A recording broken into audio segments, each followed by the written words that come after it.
sambuddhassa. Namo tassa bhagavato arahato samma sambuddhassa. Namo tassa bhagavato arahato samma sambuddhassa. Pay homage to the Blessed One. Dear friend, today, November 22nd, 2018, I would like to talk Kakusupama Sutta. Sutta number 21, Kakusupama Sutta, the simile of the saw, from Middle Lane saying, Majjhima Nikaya. In this sutta, Buddha gave many simile to understand how to practice loving kindness meditation. So let me read the sutta first, then I will give some comment, right? So after my Dhamma talk, if you have any questions, then please, you can ask me, okay? Thus have I heard on one occasion the Blessed One was living at Savatthi in Chetas group, Anathapindika spot. So this is the place where the Buddha delivered a talk, Now, on that occasion, the Venerable Molya Phaguna was associating overmuch with nuns. Do you know the nuns? Nuns means bhikkhuni,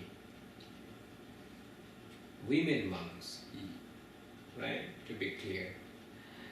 During the Buddha's time, many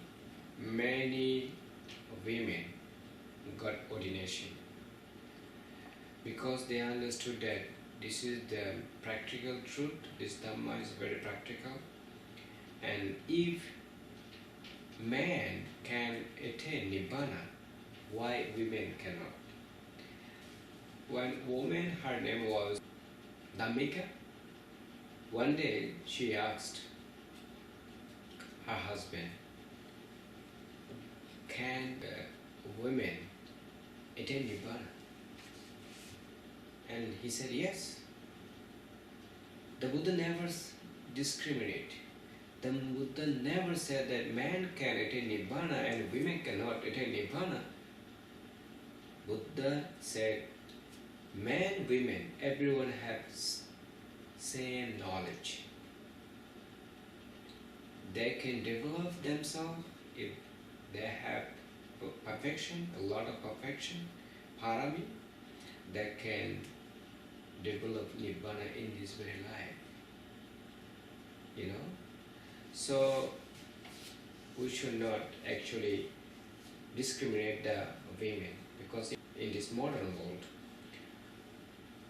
when any ceremony, especially religious ceremony, you'll see the women are more than men, because women are very religious than men. So women support a lot Buddhist temple, The women support a lot to the monks and Buddhist monasteries. Because of them, our Buddhism growing up. So we cannot ignore them, because they are very interested in learning Buddhism, and they also want to practice, and they have a lot of patience, So one time, Mahapajapati Gautami. Do you know Mahapajapati Gautami? Mahapajapati Gautami is the Buddha's aunt. When Prince Siddhartha was born, his mom passed away after 7 days. And his mom passed away? Yeah, his mom passed away after 7 days. Because he didn't born normally. He born right side. Right side came out from his mom, and his mom... Like a C-section? C-section? Like with surgery? I don't know, but according to the Buddhist history, said that he didn't come in the world normally from mother womb. He came the right side, and because of that his mom passed away after 7 days. And his aunt, Mahapajavati Gautami, took care of him. You know. And one day Mahapajavati Gautami understood that Prince Siddhartha attained enlightenment. He became awakened one. And then a lot of people follow him because they want to get ordination, they want to become bhikkhu, monk, and practice meditation in the forest. And whatever Buddha delivered talk, and they listen to, and they practice in their daily life, and eventually they attain Nibbana. And Buddha's aunt was very happy. She said, I also want to attain Nibbana. Please ordain me. Please allow me to ordain. At the beginning, Buddha didn't allow her. When attendants of the Buddha, Venerable Ananda, the attendant. He take care all the time wherever Buddha go and wherever Buddha go for delivering Dhamma talk and whatever Buddha needs. So he helped him, you know. So he was the attendant. Venerable Ananda was the attendant of the Buddha. So Venerable Ananda requested the Buddha, please allow her to get bhikkhuni. Then he allowed her. And of course he gave many rules because he was thinking at the beginning he should not allow bhikkhuni for getting ordination in the sasana, you know, because I don't know why he didn't allow. Maybe there's something wrong in the sasana. Will be something problem, you know. In the sasana, what is that? Sasana means in Buddhism. Who can say in Buddhism? Sasana means the teaching of the Buddha. Sasana. It's the same as Dhamma? Dhamma is his teaching. The sasana means Buddha sasana. Buddha's teaching. Buddha sasana means Buddha's teaching.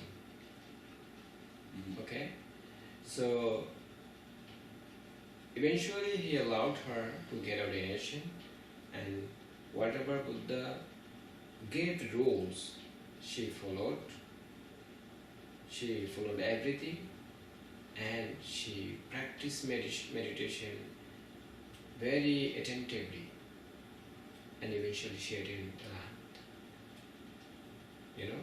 So from that time the bhikkhuni were growing.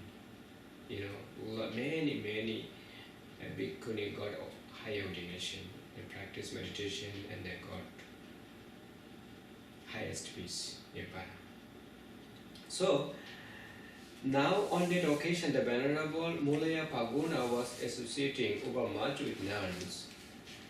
He was associating so much with nuns that if any monk spoke dispraise of those nuns in his presence, he would become angry and displeased and ought to make a case of it. And if any monk spoke dispraise of the Venerable Mulaya Paguna in those nuns' presence, they would become angry and displeased and ought to make a case of it. So much was the Venerable Mulaya Paguna associating with nuns. Then a certain monk went to the Blessed One, and after paying homage to him, he sat down at one side and told the Blessed One what was taking place. Then the Blessed One addressed a certain monk thus, Monk, come, tell the monk Mulaya Paguna in my name that the teacher calls him. Yes, Venerable Sir, he replied, and he went to the Venerable Mulaya Paguna and told him, the teacher calls you, friend Paguna. Yes, friend, he replied, and he went to the Blessed One, and after paying homage to him, sat down at one side. The Blessed One asked him, Paguna, is it true that you are associating over much with nuns? That you are associating so much with nuns, that if any monk speaks in dispraise of those nuns in your presence, you become angry and displeased and make a case of it. And if any man dispraise of you in those nuns' presence, they become angry and displeased and make of it. Are you associating so much with nuns as it seems? Yes, Venerable Sir. You see, he was very honest. He didn't lie with the Buddha. You see, he was very honest. He said, yes, yes, yes. Whatever you ask me is true. He never scared to say. He said, no, whatever true I can say, no problem. So he was very honest. Then Buddha said, Paguna, are you not a clansman who has gone forth out of faith from the home life into homelessness? Yes, Venerable Sir. You see, Paguna, is it not proper for you, a clansman gone forth out of faith from the home life into homelessness, to associate overmuch with nuns? Therefore, if anyone speaks dispraise of those monks in your presence, you should abandon any desires and any thoughts based on household life. And here you should train this. My mind will be unaffected and I will utter no evil words. I'll abide compassionate for his welfare with a mind of loving kindness without any hate. That is how you should train Paguna. You see? It means that when someone speaks bad, for example, you have close friend, right? Someone speaks about your friend something bad, you should not be angry. You know? And when someone speaks in front of your friend against you, your friend should not be angry. What I have to do? Buddha said, you see, I should avoid compassionate for his welfare. Just let it be. This is just talking. Just let it be. You should be compassionate for his welfare. His is the person who says something bad, or his welfare? You mean who's his? Buddha is talking. Buddha is talking to that monk, Paguna. Right. He said that when monks criticize about bhikkhuni in front of you, you should not show your anger. Yeah. And then when monks criticize about you in front of bhikkhunis, you should not be angry. You should not show up your anger and inner hate. But when he says, I shall abide compassionate for his welfare, that means... Who is his? That monk. The monk who criticizes. No, the Paguna. The Paguna should not show his anger. No, because I is Paguna here. Yeah, I shall abide. Paguna should abide compassionate. I will abide compassionate for his welfare. That means, for example, you are criticizing about me, right? So I should not show my anger to you. What I have to do? I have to be compassionate for your welfare. If I criticize, yeah. Yeah, if you criticize to me, you should be compassionate to me. Right. I should not show my anger to you. Is it clear? Yeah. Okay. That's why Buddha said, I shall abide compassionate for his welfare. That means you abide compassionate for his welfare, for their welfare, for those monks' welfare. Is it clear? What do you have to do? With a mind of loving kindness. You see, because you are loving kindness practitioner, you are loving kindness meditator. So, with a mind of loving kindness, you should radiate loving kindness to him. Without inner hate. If inner hate arises in your mind, that means you are not loving kindness practitioner. You are not a smile. Right? So you have to be compassionate for his welfare and with a mind of loving kindness, without inner hate, right? That is how you should train Pagona. If anyone gives those nuns a blow with his hand, with a cloth, with a stick, or with a knife in your presence, you should abandon any desires and any thoughts based on the household life. And herein you should train thus. My mind will be unaffected and I will utter no evil words. You see? This is very important. Whatever they criticize about me, whatever they say something bad about me, my mind will be unaffected. I will utter no evil words. That means I will not utter any evil words. Even though someone says something bad about me, someone criticizes, and even someone blew with his hand, you see, this is not easy. It's very difficult actually. It's very difficult to find such people in this world, right? But Buddha said, if you really loving kindness practitioner, you have to follow this instruction. It's not easy. In this modern world, if you blow with his hand once, they will blow you twice, right? And then they will call police if they cannot blow you, you know, right? So anyway, but this one, Buddha is talking, giving instructions to that monk to follow, so that he can develop his meditation well, you know. Anyway, now I shall abide compassionate for his welfare with a mind of loving kindness, with a inner hate. If anyone should give you a blow with his hand, with a cloth, with a stick, or with a knife, you should abandon any desires and any thoughts based on the household life. You see, one thing I want to say here very clearly, Buddha always repeated a lot. Why he repeated many times? First time, second time, third times. Why? Because during the Buddha's time, a lot of people were uneducated, and many people were farmer.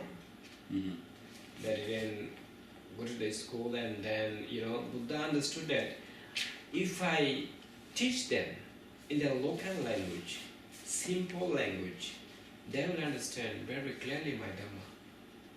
And then he said one time, and for the second time he repeated again, for the third time he repeated again, and then eventually those people understood very well. That's why this is oral language. This Pali is oral language, you know. So that's why a lot of repetition. And even my teacher, Bhante Bimalaramsi, he loves oral language very much. I mean, he loves repetition. And also repetition is very helpful. When you read once, you don't understand very clearly. When you read second times, it's like this. It makes sense. You can understand a little bit more. And when you read third times, it's become more clear. So that's why I also love repetition very much. So then Buddha said, thus, that is how you should train Pagona. Then Buddha said again, then the Blessed One addressed the monks thus, monks, there was an occasion when the monks satisfied my mind. You see, Buddha is now going to explain to monks. Do you understand? The Blessed One addressed the monks thus. Here, when you say monks, one, here not one monks, many monks. Monks, there was an occasion when the monks satisfied my mind. Here I addressed the monks thus. Monks, I eat at a single session. How many times do you take meal? Twice. But Buddha, only one. I eat at a single session. By so doing, I am free from illness and affliction, and I enjoy health, strength, and a comfortable body. Come, monks, eat at a single session. By so doing, you will be free from illness and affliction, and you will enjoy health, strength, and a comfortable body. You see, if you take one time meal, you will not get a lot of disease. It said you feel light, and your meditation will go positively. That's why Buddha took meal only one time a day, and then he also encouraged his disciple to take meal once. You know, Bhante Vimalarams take only one time. Do you know that? How do you know? He said it. He said, right? And he's not coming for breakfast also. Yeah, But he said. he never take breakfast. He take only lunch. Only one time. He take only. We should do it here also. Only lunch. Yeah, if you can, it's okay, but a lot of food, you know. Even we are taking twice, we still cannot finish it, right? And I had no need to keep on instructing those monks. I had only to arouse mindfulness in them. You see, Buddha wasn't any intention to control his disciples. But he said here, what did he say? I had no need to keep on instructing those monks. I had only to arouse mindfulness in them. That means he always told them, please be mindful, please be mindful, please be mindful. That's it. He doesn't want to control anyone, you know. So that's why he was a very great teacher. But nowadays, you see, in this modern world, you see there are many monks.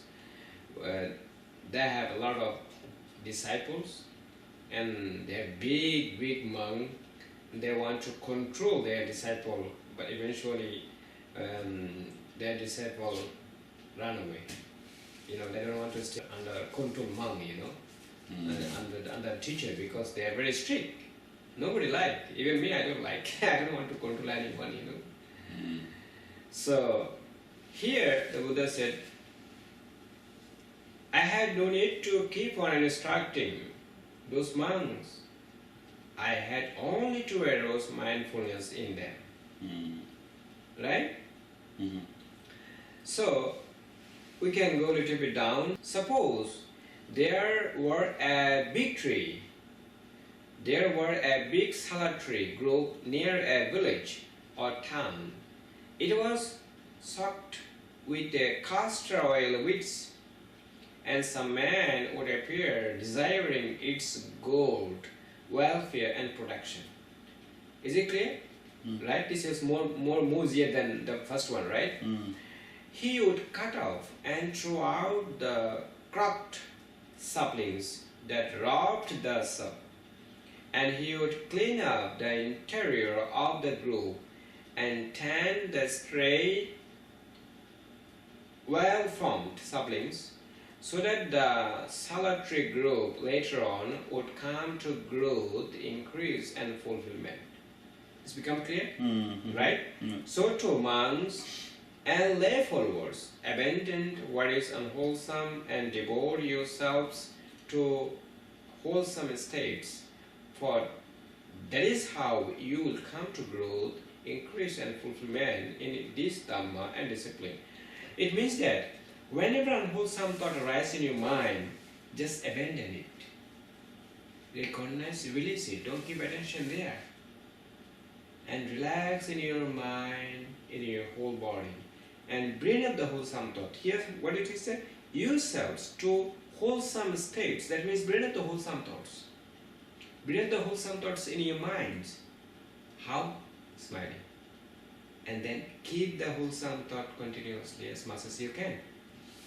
That's why I said two wholesome states. that is how you will come to growth. You see, when you keep the wholesome thoughts all the time, in that way, you will come to growth, increase and fulfillment in this Dhamma discipline. Mm. It's becoming clear, right? Mm-hmm. Right? Is it understandable? Yeah. Buddha gave many examples here. Okay. It doesn't mean that you have to understand all. Okay. Just a simple one will be better for us. So now Buddha is giving another example. That one is very clear and understandable. So please listen to carefully, okay? Okay. Formerly, in this same Savatthi, there was a housewife named Vidahika, and a good report about Mistress Vidahika had spread thus. Mistress Vidahika is gentle, Mistress Vidahika is meek, Mistress Vidahika is peaceful. Now Mistress Vidahika had a maid named Kali, who was clever, nimble, and neat in her work. The maid Kali thought, a good report about my lady has spread thus. Mistress Vidahika is gentle, Mistress Vidahika is meek, Mistress Vidahika is peaceful. How is it now? While she does not show anger, is it nevertheless actually present in her, or is it absent? Or else, is it just because my work is neat that my lady shows no anger, though it is actually present in her? It means that the Kali, she wants to examine whether it is true or not, because she's working at her house, So most of the people know that Mistress Vidahika, she's the very excellent lady. She's peaceful lady, and she's very meek. She's very gentle. Most of the people know about her, and that word is spread everywhere, And then Kali want to examine that. I have to examine her whether in her mind really have anger or not. Okay, let's see. I love that. Yeah. Let's see. Suppose I test my lady. So maid Kali got up late. The Mistress Vidahika said, "Hey Kali, see, now start angry." Start angry. Mistress Vidahika said, "Hey Kali, what is it, madam? What is the matter that you get up so late?" "Nothing is the matter, madam. Nothing is the matter. You weak girl, yet you get up so late." And she was angry and displeased, and she scolded. You see, now for the first time, Kali saw her anger. Oh, maybe this is not true, whatever people thinking. Right? Then maid Kali thought, the fact is that while my lady does not show anger, it is actually present in her, not absent. You see? She understood now. She understood now. Wow, it's really present, not absent. So whatever people are thinking, this is not right. Okay? It's just because my work is neat that my lady shows no anger, though it is actually present in her, not absent. Okay? And she wants to examine more. But why? She already sees it's present. She even though one time you'll understand what is going on eventually, Buddha test not only one time, many times. So similarly, Kali also want to test her many times, Okay. Suppose I test my lady a little more. So Maid Kali got up later in the day. Then Mistress Videhika said, "Hey Kali, what is it, madam? What is the matter that you get up later in the day?" "Nothing is the matter, madam. Nothing is the matter. You wicked girl. Yet you get up later in the day." And she was angry and displeased, and she spoke words of displeasure. Then the maid Kali thought, "The fact is that while my lady does not show anger, it is actually present in her, not absent. It is just because my work is neat that my lady shows no anger, though it is actually present in her, not absent.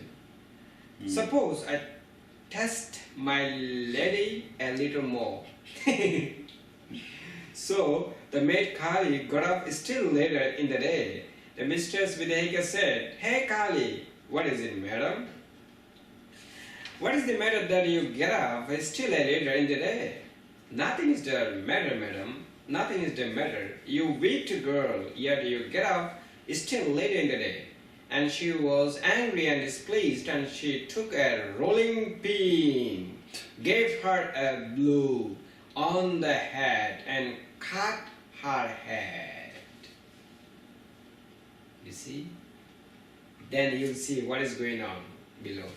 Then the maid Kali, with the blood running from her cut head, denounced her mistress to the neighbors. You see, now neighbors will understand what is going on.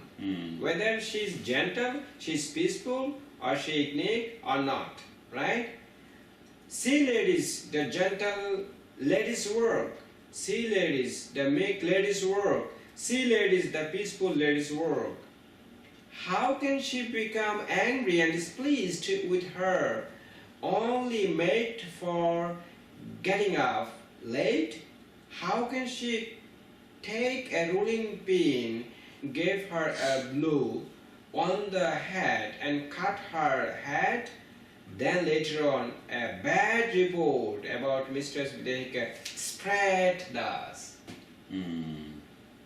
Before, spread what? Good. She was meek, she was gentle, she was peaceful, right? She was good lady. She never showed anger to anyone. But now, what is spread? Bad. She is not a peaceful lady. She is not a gentle lady, right? That's why one time not enough. She examined her many times. Okay? Mistress Videhika is rough. Mistress Videhika is violent. Mistress Videhika is merciless. You see? People understood that she's really practicing love and kindness meditation before, but now they understand, no. She never practiced love and kindness meditation. She has a lot of anger. Right? Then people understood she is rough, she is violent, and she is merciless. Okay? So too, some monks are extremely gentle, extremely meek, extremely peaceful, so long as disagreeable courses of speech do not touch them. Did you meet many monks like that in your life? They will speak very sweet, but you don't know how about their mind. There are many monks like that, they speak so sweet with you, very sweet. But you don't know how about their mind. Okay? But Buddha is talking here about the mind. You have to see their mind. Like Videhika, when Lady Kali examined her mind, then he understood her mind is violent. Her mind is merciless. Right? So she got it the truth, right? But it is when disagreeable courses of speech touch them that it can be understood whether that monk or lay follower is ready, kind, gentle, and peaceful. So when you talk with them, 1 day, 2 day, 3 day, or when you will stay with them, then you understand. He's not a good person, she's not a good lady. When you talk with her 1 day, 2 day, 3 day, when you talk with him 1 day, 2 day, 3 day, then you will see his mind, her mind. Whether she's really kind, whether she's gentle, whether she's peaceful or not. Right? That's why Buddha always talking about mind here, about loving kindness. Okay? I do not call a monk easy to admonish, who is easy to admonish, and makes them make themselves easy to admonish only for the sake of getting robes, alms, food, a resting place, and a medicinal requisites. That means he's talking about here. What does admonish mean? Admonish means advice. Advice. Oh. Advice. You see, I do not call a monk easy to admonish. It means, who is easy to admonish and makes them make themselves easy to admonish only for the sake of getting robes, alms, food, a resting place, and medicinal requisites. Here, these 4 things called 4 requisites. When one get ordination, if you have 4 requisites, that's enough. Your monk life will be beautiful. So what is the robes? Robes mean this one. Yeah. Look at here. It means this one. Okay. Alms, food. That means food. Okay. Resting place. Temple. Monastery. Right? So, and then medicinal requisites. That means medicine. So if you have 4 things, you can live monk life so beautiful. You don't need other things. So for me, I have sleeping place, I have food, people support me, people offered me. I just called a few days ago to my lay people, and they offer a lot of food today, right? See, they support me. Otherwise I cannot live as a monk life like this, right? And then medicinal requisites. In this country, actually, medicinal requisites, of course, some people also, when I get sick, they bring medicine for me. And in this country, it's very easy because we have Medicaid. So Medicare? Yeah, Medicaid. I have Medicaid. Medicare. So we have the insurance for those who have no income. So for them have Medicare, so we can go to the hospital, we just use our Medicare, and then we can treat without payment, right? Because they take our money from Medicare. Right? Anyway, so when you have the 4 things, your monk life will be so beautiful, So that's why Buddha doesn't want to admonish any monks. He doesn't have intention. But if he see you are doing something wrong, he called that monk. Oh monks, are you doing this? This is not good. You should not do that. You should abandon it. You should develop wholesome thoughts in your mind all the time. Because you are monk. You are not living with your family. You should not bring up the desire, attachment in your mind. You should abandon it. You should release it. Don't give attention. Don't give your attention to your desires or any greed or whatever. All the unwholesome thought, you should abandon it. Buddha always said like that. Okay? Why is that?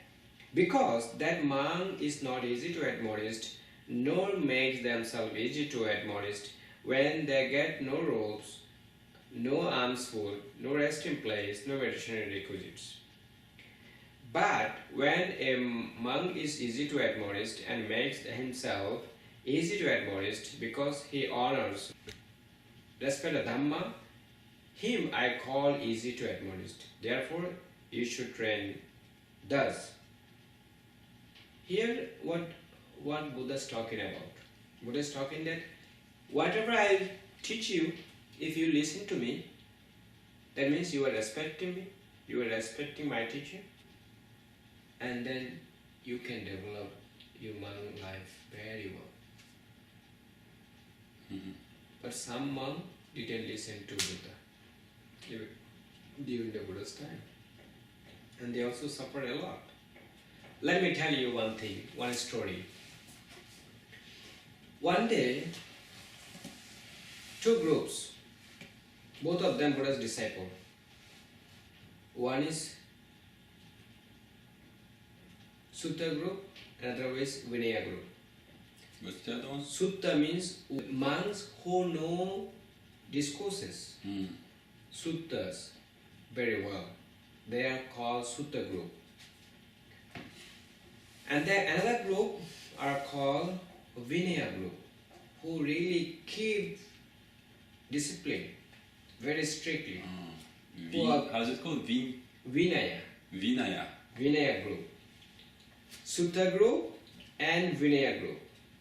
So, one day, the Sutta's group, big monk, went to the restroom. A special room. And after finishing his private business, and he came out. Okay? And then, after that, the leader of Vinaya group went to that special room. And then after going there, he saw the small pot had the little bit water remaining there. And after finishing that, when he came out, then he asked, "Before me, who used the restroom?" The leader of Sutta group said, "I used before you." And the leader of Vinaya group said that, "Why didn't you use the all water from the pot?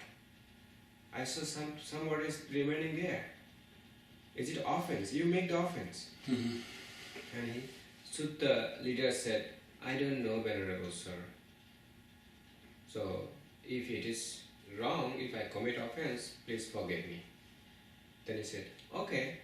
But the leader of Vinaya group, he spread something bad against Sutta monk, Vinaya monk and Sutta monk. So he said against something Sutta monk to his disciple. And from that time, this Vinaya monk's disciple started hating the disciple of Sutta's monk. Your teacher doesn't know how to observe discipline. Then they started quarreling, disputing. And when the Buddha heard, the Buddha went there. Buddha said, "Oh monks, you should not quarrel. This is just little things. Why are you disputing? Why are you quarreling?" And those monks said, "You should not come here to give us advice. You should go your place." You see? That's why Buddha decided, the ones who will listen to me, I can admonish them. Who will not listen to me, I can't admonish them. That's why he's talking about here. And Buddha decided to lead them. And he went to the forest during the rainy retreat, 3 months rainy retreat. He decided I should not stay with those monks because they are not listening to me, you know. and he went to the Paraniya forest, and he started practicing meditation alone there. And one elephant, went to him and saw, wow, one ascetic is practicing meditation here. And then that elephant brought the banana, fruits, and offered to him. And that time another monkey saw the elephant is taking care the Buddha, and he decided, what should I do? He's getting a lot of merit. I also should gain some merit, And he decided to bring I don't know how to say in English. Honey, house of honey. How to say in English? No, I don't know. But I know what you mean. Yeah. Yeah. So he brought some honey from the tree and offered to the Buddha. And when Buddha accepted that honey, he was so happy. Monkey was so happy, in joy, And he said, I gained a lot of merit because Buddha accepted my honey. He was so happy, and he was jumping from one branch of tree to another branch of tree, and eventually he fell down and he passed away, and he returned to the heaven. This is the story, Anyway, so that's why Buddha here used that when a monk is easy to admonish and makes himself easy to admonish because he honors, respects the Dhamma, him I call easy to admonish.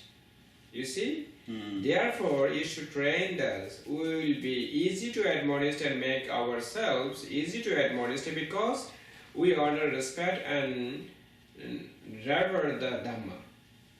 That is how we should train. Therefore, there are these 5 courses of speech that others may use when they address you. Their speech may be timely or untimely, true or untrue, gentle or harsh, connected with good or with harm, spoken with a mind of loving kindness or with an inner hate. When others address you, their speech may be timely or untimely. When others address you, their speech may be true or untrue. When others address you, their speech may be gentle or harsh. When others address you, their speech may be connected with the good or with harm. When others address you, their speech may be spoken with a mind of loving kindness or with inner hate. Herein you should train us. Our minds will remain unaffected. We will utter no evil words. You see how beautiful advice? Right? So, when we are practicing loving kindness meditation, we have to follow these instructions. In that way, we can develop our meditation very well. Right? Our minds will remain unaffected because let it be, whatever happened. I should not arise too much desire, When you intend to get something, if you have a lot of attachment, desire, you cannot let it go. Because you have a lot of attachment to it. That way, your mind will not remain. Your mind will remain affected, not unaffected. So here Buddha said, our minds will remain unaffected and we will utter no evil words. In that case, we can develop our meditation very well. Then Buddha said, we will be compassionate for their welfare, with a mind of loving kindness, with an inner hate. We will avoid forbidding that person with a mind imbued with loving kindness, and starting with him, we will avoid forbidding the all-encompassing world with a mind imbued with loving kindness, abundant, exalted, immeasurable, without hostility and without evil. That means, even though someone saying something bad, they are criticizing timely, untimely, they use harsh word, right? And they say this is something bad. What do you have to do? I will avoid forbidding that person with a mind imbued with loving kindness. You see? That way, your meditation will go positively very well. This is what Buddha talking about, okay? That is how you should train Bhagavana, Buddha said. So the next one is, let me see, next one also, this is also very easy, not so difficult. This is another simile, okay? Monks, suppose a man came with a hoe and a basket and said, I will make this great earth to be without earth. You see? I want to make great earth. If you want to make, can you do that? You cannot. Anyway, I don't, because that's why. Maybe it's to dig, no? Or... Yeah. Okay. Anyway, so we can go through. And he would dig here and there, strew the soil here and there, spit here and there, and urinate here and there, saying, be without earth. What do you think, monks? Could that man make this great earth to be without earth? No, venerable sir. Why is that? Because this great earth is deep and immense. It is not easy to make it be without earth, you see. Eventually, the man would reap only weariness and disappointment. So to monks, there are these 5 courses of speech that others may use when they address you. Their speech may be timely or untimely, true or untrue, gentle or harsh, connected with good or with harm, spoken with a mind of loving kindness or with an inner hate. When others address you, their speech may be timely or untimely. When others address you, their speech may be true or untrue. When others address you, their speech may be gentle or harsh. When others address you, their speech may be connected with good or with harm. When others address you, their speech may be spoken with a mind of loving kindness or with inner hate. Herein, monks, you should train thus. Our minds will remain unaffected and will utter no evil words. We will avoid compassionate for their welfare and with a mind of loving kindness with inner hate. We will avoid perverting that person with a mind imbued with loving kindness and studying with him. We will avoid perverting the all-encompassing world with a mind similar to the earth, abundant, exalted, immeasurable, without hostility and without ill. That is how you should train thus, monk. You see? This is very good advice, right? I want to go... Okay, even if bandits were to sever you savagely, limb by limb, with a 2-handled saw, he who gave rise to a mind of hate towards them would not be carrying out my teaching. Herein you should train thus. Our mind will remain unaffected and will utter no evil words. Will avoid compassionate for their welfare with a mind of loving kindness without any hate. Will avoid perverting them with a mind imbued with loving kindness. And starting with them, will avoid perverting the all-encompassing world with a mind imbued with loving kindness, abundant, exalted, immeasurable, with a hostility and without ill. That is how we should train us, right? Mm-hmm. And then eventually, if you keep this advice on the simile of the saw constantly in your mind, do you see any course of speech, trivial or gross, that you could not endure? No, Venerable Sir. Therefore, you should keep this advice on the simile of the saw constantly in your mind. That will lead to your welfare and happiness for a long time. Do you understand it? Yeah, I mean, that's why it's called simile of the saw. So what do you understand that one day? Could you tell me what do you understand? That even if somebody's cutting your limbs. Oh, wow, you see? Right. That's why it's called the simile. You know, one day, I think last That's a very famous example. yeah, very famous. 2 years ago, I think, when I went to Bangladesh, the one big ceremony I delivered a talk, and I gave this example, and the monks looked at me like this,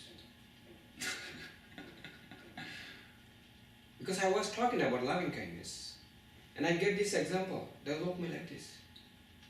That means they never read this Sutta. You know, this is the Buddha's word, right? Buddha said, even if bandits were to sever you savagely limb by limb with a two-handled saw. Wow. It's intense. Yeah, he who gave rise to a mind of hate towards them would not be carrying out my teaching. That means if you show your anger, you are not really following my teaching. You cannot be my disciple that time. It's very difficult, very tough, right? Right? But nowadays, one day I met one monk. He told me that, you know, when I went in Paris, and I decided if someone blow me in his hand, with his hand, I'll blow him twice. Who said that? One monk told me. Because I cannot be radiate loving kindness all the time to him. He told me, you know. So, but anyway, this is this advice for the practitioner who really practice meditation, you know. There are many monks you will see in this world.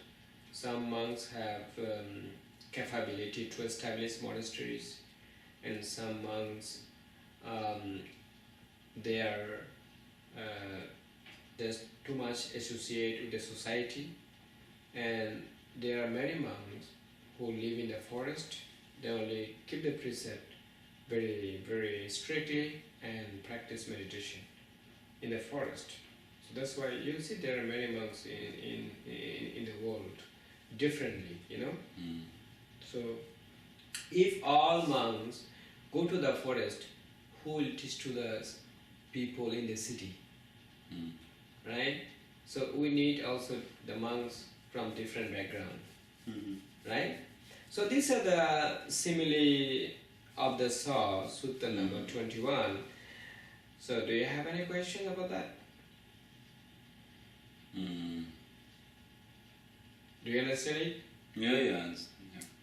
Is it much clearer than before? I mean, I love the sutta, it's very nice. I like it. That's why I give you the book, so that you can understand. And it's good to read at the same time. Yeah. Do you know why I gave the book? Because when I'm reading, if you look at it, take a look at it from the book, then it's become very clear. Yeah, it's so easier. when I was at Dhamma Sutta Meditation Center, I sat near Bhante Vimal Ramsi, and I always look the book. Yeah. Take a look at the book. Yeah, it's easier to and understand. easier to, and I was make note, and that man will ask me because he's writing something. He looked me like this, you know. And of course, I asked many questions because I want to learn. And also, audience, I mean, the meditators also would like to learn, you know. Because most of them that I have any background about Buddhism, but when I ask questions, they love it, you know. And Bhante also explained very well. And they get something from Bhante because of me, because I asked him questions, you know. That's good, yeah. Yeah. And he told me that, do you know, I love you because you asked me a lot of questions. That's why I love you very much. He told me like this. Yeah. And then the gym I told you from Chicago, he said, Bhante, please ask. Because if you ask many questions, we can learn a lot. Please ask. And then another lady came from Australia. She also look at me like this, Bhante, please. And when I asked a question, then Bhante started giving the answer, you know. And because of that, they got a lot of things, you know. They learned something, I mean. So if you have any questions, you can ask me now, then I'll try my best to answer. But if you're not, I think... That's good. Yeah, you don't have any question, right? So I think, is it clear? So try to practice all the time, loving kindness, 6 direction. 5 minutes forward, backward, 5 minutes left side, 5 minutes right side, 5 minutes above, 5 minutes below, 5 minutes all direction, the rest of time. And then your mind will be so expansion. You'll feel that, you'll experience that. Yeah. And then next stages, I am not going to say you have to tell me. Then when you'll experience that, then I'll tell you, now you are this stage, you are that stage, you are this stage, you are that stage. Okay? Yeah. Some people can develop very well, some people cannot. It takes actually long time, you know. That's why